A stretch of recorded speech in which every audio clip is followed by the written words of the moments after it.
వాటిని నిర్మించడంలో ముందు ఉండండి. ఇవాళ కాంగ్రెస్ పార్టీ జాతీయ స్థాయిలో సంక్షేమ పథకాలు కావచ్చు, ఆడబిడ్డలకు ఉచిత ప్రయాణం కావచ్చు, లేకపోతే ఆడబిడ్డలకు రుణమాఫన 0% వడ్డీ కావచ్చు. ఈరోజు నిరుద్యోగ యువకులకు సంబంధించి దేశంలోనే మొదటి సంవత్సరంలో 60,000 ప్రభుత్వ ఉద్యోగాలు ఇచ్చిన రాష్ట్రం ఏదైనా ఉంది అని అంటే అది తెలంగాణ రాష్ట్రం.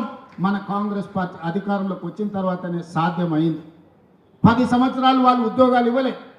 ఆనాడు నోటిఫికేషన్లు ఇస్తే పరీక్షలు లేవు, పరీక్షలు పెట్టిన ప్రశ్నపత్రాలు జిరాక్స్ సెంటర్లలో పల్లి బఠానీలు అమ్ముకునే పరిస్థితి.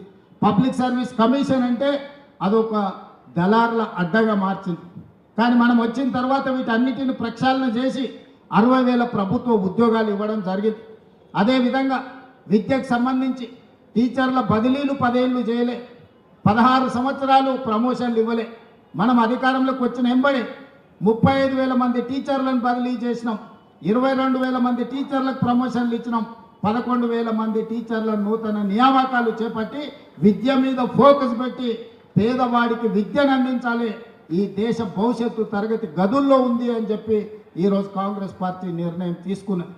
సంక్షేమానికి సంబంధించి కూడా కాస్మెటిక్ ఛార్జెస్ మనం వచ్చిన తర్వాత 200% పెంచిన విద్యార్థులకు, డైట్ ఛార్జెస్ 40% పెంచినాం. రైతు రుణమాఫీ గురించి, రైతు భరోసా గురించి బట్టి గారు చెప్పిండ్రు.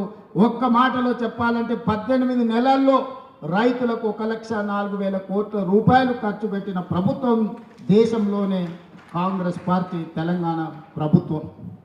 ఇట్లా విద్యకు సంబంధించి ఇంటిగ్రేటెడ్ రెసిడెన్షియల్ స్కూల్స్ కావచ్చు, ఇంటిగ్రేటెడ్ స్కిల్స్ యూనివర్సిటీ కావచ్చు, ఇంటిగ్రేటెడ్ స్పోర్ట్స్ యూనివర్సిటీ కావచ్చు, ఇట్లా ప్రతి విషయంలో ఈరోజు కాంగ్రెస్ పార్టీ ఆదర్శంగా నిలబడి ముందుకు వెళ్తుంది.